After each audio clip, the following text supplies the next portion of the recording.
అర్థమైతే తట్టడి మన్ను తీస్తాను రా పాలమూరు పథకం 80% కంప్లీట్ అయింది. ఎందుకు దాన్ని పెండింగ్లో పెడుతున్నారు? ఎందుకు దాన్ని పూర్తి చేస్తలేరు? ఈ విధంగా చిన్న మాట, చాలా చిన్న మాట. కేసీఆర్ కిట్ పెట్టినాం, లక్షాధికారుల కోసం పెట్టినాం, కోటీశ్వర్ల కోసం పెట్టినాం. ఎవరి కోసం పెట్టినాం కేసీఆర్ కిట్టు? పేద ప్రజల కోసం, గ్రామీణ ప్రాంతాల్లో ఉండేటువంటి పేద ప్రజల కోసం పెట్టినాం. ఆడపిల్లగానే 13,000 ఇచ్చినాం, మగపిల్లగానికైతే 12,000 రూపాయలు ఇచ్చినాం. ఆ వాహనాలు పెట్టి, అమ్మఒడి వాహనాలు పెట్టి వాళ్ళని తీసుకెళ్ళి ప్రసవాలు చేయించి వాళ్ళకి మందులు ఇచ్చి ఫ్రీగా ఉచితంగా చేసి బ్రహ్మాండంగా ప్రసవం చేయించి మళ్ళీ ఇంటికాడ తెచ్చి దించినాం. గది బంద్ చేస్తారా ఎవరన్నా? ఎందుకు బంద్ చేయాలి? ముఖ్యమంత్రులుగా పనిచేసే వాళ్ళకు గాంభీర్యం ఉండాలి, ధైర్యం ఉండాలి. రాజశేఖర్ రెడ్డి అనే ముఖ్యమంత్రి ఉండే, నేను చెప్తా ఉన్నా మీ ముందు ఇయ్యాల, ఆయన ఆరోగ్యశ్రీ అని ఒక పథకం తెచ్చిండు. నేను ముఖ్యమంత్రి అయిన తర్వాత అడిగిన, హెల్త్ డిపార్ట్మెంట్ని పిలిచి అడిగిన, ఇది ఏం పథకమయ్యా, బాగుందా అంటే, సార్ మంచిగుంది, ప్రజలకు లాభం అవుతుందని చెప్పింది. నేను చెప్పిన ఆ పథకాన్ని అట్లే పెట్టండి, ఆ పథకాన్ని మార్చకండి, ఆ పథకం అట్లే ఉండాలని చెప్పిన. అక్కడ చెప్పడం కాదు, నేను అసెంబ్లీలో చెప్పిన, ఇది మా స్కీమ్ కాదు, కాంగ్రెస్ గవర్నమెంట్ ప్రారంభించింది, దాని పేరు కూడా మేము మారుస్తలేం, కానీ కొనసాగించాలని చెప్పినాం, కొనసాగించినాం. అది మీ అందరికి తెలుసు. ఇలా వీళ్ళు కేసీఆర్ ఆనవాళ్ళు లేకుండా చేస్తాం, కేసీఆర్ ముచ్చట లేకుండా చేస్తారా? ఇవాళ మనం కూడా సభ పెట్టుకుంటే ఎన్ని అడ్డంకులు దానికి. ప్రైవేట్ స్కూళ్ళు బస్సులు ఇస్తే వాళ్ళకు నోటీసులు ఇవ్వడం, అడుగడుగున ఆర్టీఏ అధికారులను పెట్టి పోలీసులను పెట్టి ట్రాఫిక్లు జామ్ చేయడం. ఇప్పుడు కూడా సభకు రావాల్సిన వాళ్ళు 1,50,000 మంది బయటనే ఆగిపోయింది. ఇటు హనుమకొండ దిక్కు, అటు హుజరాబాద్ దిక్కు, ఇటు సిద్దిపేట దిక్కు 3 రోడ్ల మీద కూడా జాములున్నాయి.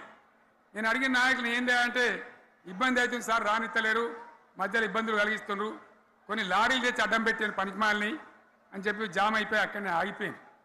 నేను అన్న ఇంకో అర్ధగంట ఆగి మాట్లాడదామంటే మా వాళ్ళంతా ఉండి, లేదు మనోళ్ళు దూరం పోవాలి, ఇక రానోళ్ళు ఎట్లా అందరూ మనం మాట్లాడి సభ ముగించాలని చెప్తే నేను వేదిక మీదకి వచ్చిన.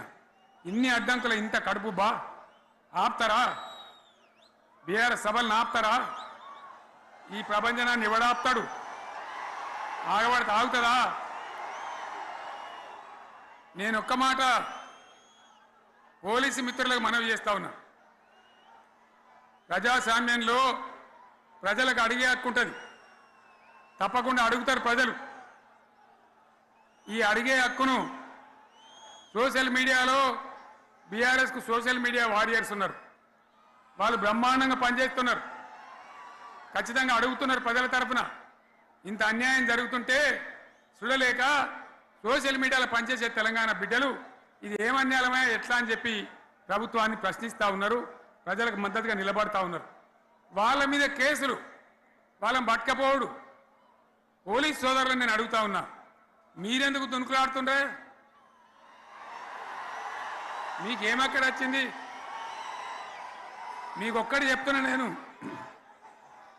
గ్యారంటీగా పోలీసు మిత్రులారా, ఇవాళ పోయి రాత్రి మీ డైరీలలో రాసుకోండి,